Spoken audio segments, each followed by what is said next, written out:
Hi viewers, welcome to our channel. ప్రస్తుతం మనతో పాటు దాము బాలాజీ గారు సీనియర్ జర్నలిస్ట్ ఉన్నారు. వారితో ఒకసారి మాట్లాడదాం. సార్ నమస్కారం. నమస్తే. సార్ పిఠాపురంలో జనసేన వర్సెస్ టీడీపీ లా మారిపోయింది సార్. అక్కడ నిన్న నాగబాబు గారు అన్నా క్యాంటీన్ ఓపెనింగ్ అయితే వెళ్ళారు. అక్కడ టీడీపీ వర్మ గారు అయితే పిలవలేదో మరి రాలేదో తెలియదు. అయితే ఆయన అన్నా క్యాంటీన్ ఓపెన్ చేస్తున్నప్పుడు టీడీపీ వర్గాలంతా కూడా జై వర్మ, జై జై వర్మ అంటూ నినాదాలు చేయడం, దానికి పోటీగా మళ్ళీ జనసేన వాళ్ళు జై జనసేన అంటూ నినాదాలు చేయడం, అక్కడ ఒక వార్ లాంటిది క్రియేట్ అయిపోయింది సార్. మరి ఏం జరుగుతుంది అసలు పిఠాపురంలో? జనసేన వర్సెస్ కూటమి, రెండు కూటమిలో ఉన్న పార్టీల మధ్య చీలిక తెచ్చే విధంగా వ్యవహారం అక్కడ నడుస్తుంది. మరి మీరేం చెప్తారు సార్ దీనికి సంబంధించి?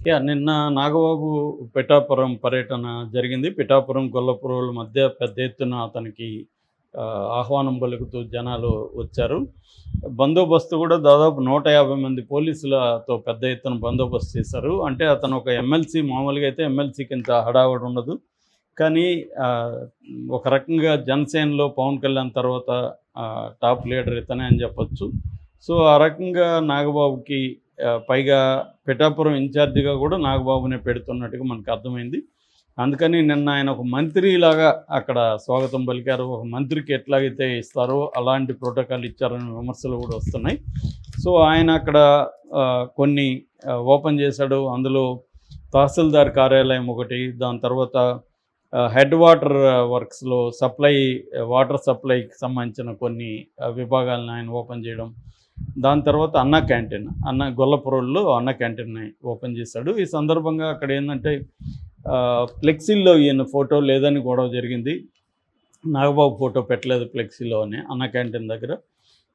మామూలుగా అయితే ఎక్కడ ప్రోగ్రాములు జరిగినా 3 పార్టీల నాయకులు కావచ్చు, స్థానిక నాయకులు ఇన్వాల్వ్ చేయడం అనేది మామూలుగా ఆనవాయితీ. కానీ ఇక్కడ ప్రధానంగా తెలుగుదేశం లీడర్ అంటే అక్కడ వర్మనే, ఇంకెవరు లేరు. కానీ వర్మని వీళ్ళు పిలిచినట్టుగా లేరు, ఆయన కూడా రాలేదు.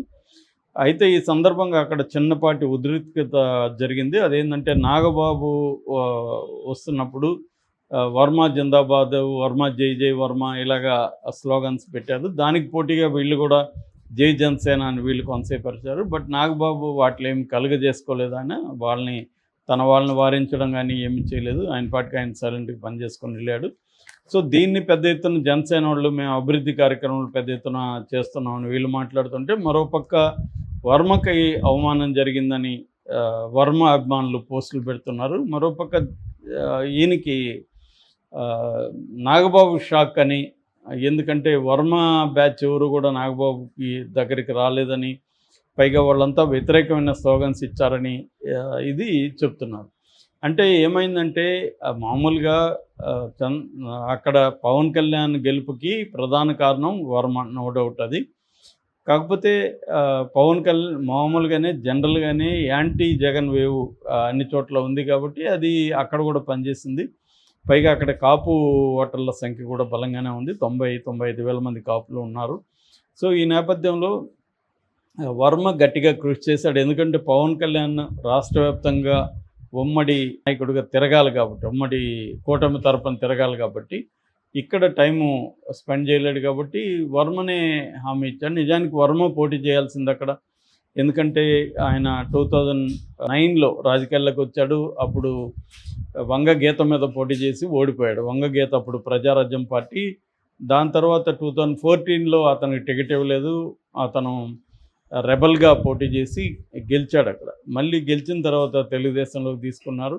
అప్పుడు కూడా అతనికి ఏ రకమైన పదవులు ఇవ్వలేదు. 2014 నుంచి 19 వరకు తెలుగుదేశం ప్రభుత్వం ఉన్నా కూడా ఆయన ఎమ్మెల్యేగా ఉండిపోయాడు, కానీ ఏ పదవులు కానీ ఏమి రాలేదు. సో దాని తర్వాత 2019లో ఆయన మళ్ళీ ఓడిపోయాడు అక్కడ దొరబాబు దగ్గర.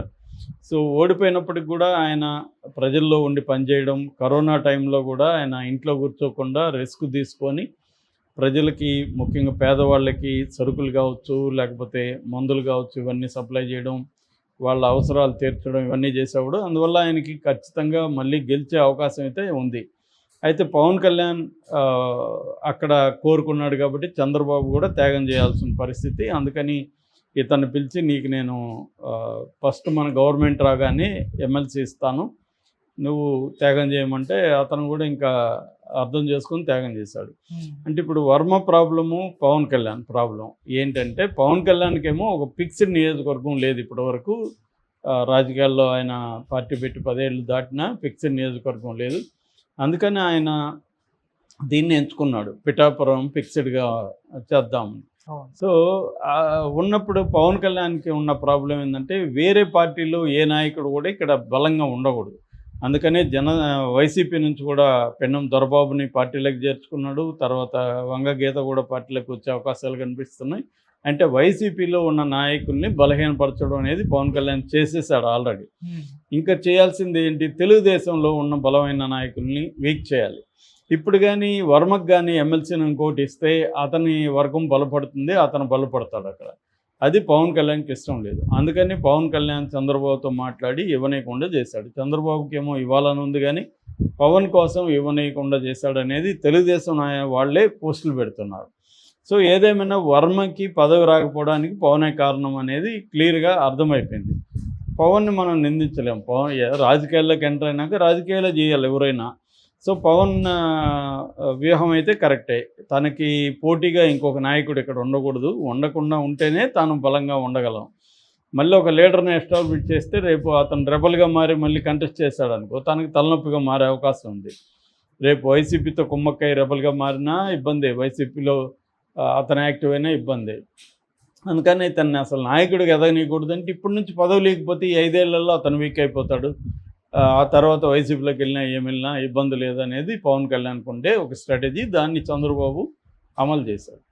ఇది అర్థమైపోయింది. ఎప్పుడు అర్థమైపోయింది, డైరెక్ట్గా నాగబాబే ఇక్కడ పవన్ కళ్యాణ్ గెలుపుకి 2 ఫ్యాక్టర్ల కారణం. ఒకటి పవన్ కళ్యాణ్, 2 మా క్యాడరు, జనసేన క్యాడరు. ఎవరైనా పవన్ కళ్యాణ్ గెలుపుకి దోహదం చేసినారని అనుకుంటే వాళ్ళ కర్మ అన్నాడు. నిజానికి పవన్ కళ్యాణ్ గెలుపుకి దోహదం కాదు, కీలకంగా పనిచేసింది ఈయనే వర్మ. కానీ అది తెలుసు కదా నాగబాబుకి. కానీ నాగబాబు అండ్ పవన్ కళ్యాణ్ స్ట్రాటజిక్గా వర్మని బలహీనపరచాలనేది వాళ్ళ ఉద్దేశం కాబట్టి వర్మ గురించి ఇట్లా మాట్లాడడం, నెగిటివ్గా చేయడం జరిగింది. ఇది వర్మకు అర్థమైంది. ఇప్పుడు వర్మ ఏం చేయాలి, వర్మ ముందున్నది ఏంది, ఇప్పుడు ఏమి ఎలక్షన్లు లేవు. ఒకవేళ రెబల్గా పోటీ చేద్దామన్నా వైసీపీలోకి ఇప్పుడు వెళ్తే ఆయన క్యాడర్ అంతా తెలుగుదేశం క్యాడరు, వాళ్ళని కన్విన్స్ చేసుకొని వైసీపీలోకి వెళ్ళాలి. ఇప్పటికిప్పుడు వైసీపీలోకి వెళ్ళి ఆయన ఏం చేయలేడు. రేపు పొద్దున వైసీపీలోకి వెళ్తే ఈయన మీద కేసులు పెట్టి అరెస్ట్ చేయరని కూడా గ్యారంటీ లేదు. ఎందుకంటే పవన్ కళ్యాణ్కి ఇంకా ఈజీ అవుతుంది కదా, వైసీపీలోకి వెళ్ళిపోతే ఇతని మీద కేసులు పెట్టి ఏదో కేసులు, పాత కేసులు తోడి ఇతన్ని జైలుకి పంపించడం, అరెస్ట్ కూడా చేయొచ్చు. సో ఇప్పుడే వైసీపీలోకి ఎందుకు వెళ్ళాలి, మనం వెయిట్ చేద్దాం ఎలక్షన్ల వరకు, ఈ లోపల పరిస్థితులను చూసుకొని మనం వెళ్దాం అనేది వర్మకు ఉండే ఒక స్ట్రాటజీ. ఎందుకంటే ఇప్పటికిప్పుడు వైసీపీలో పోయి కూడా వర్మ ఏం చేయలేడు.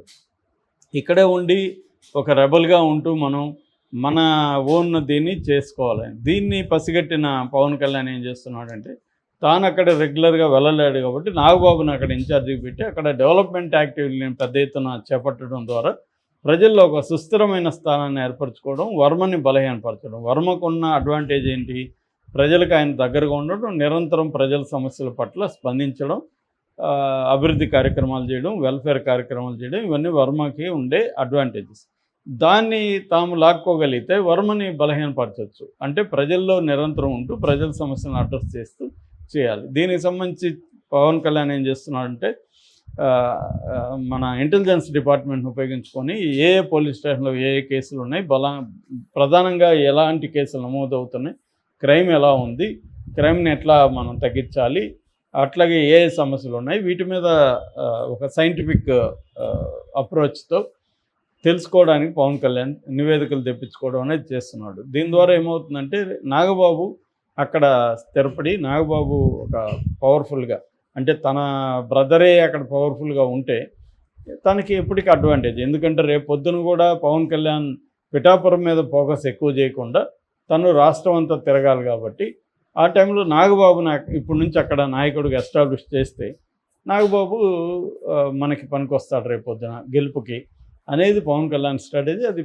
Pawan Kalyan point of view చూస్తే పక్కా స్ట్రాటజీ, నో డౌట్ అది. కానీ వర్మకి ఇది ఇబ్బంది. వర్మ ఏం చేస్తాడనేది ఇప్పుడు ఇంపార్టెంట్. వర్మ అన్ని రకాలుగా బలహీనంగా అయితే ఉన్నాడు. చాలామంది అనుకోవచ్చు వర్మ తిరుగుబాటు చేసి ఇప్పుడు ఏం చేస్తాడు, ఇప్పటికి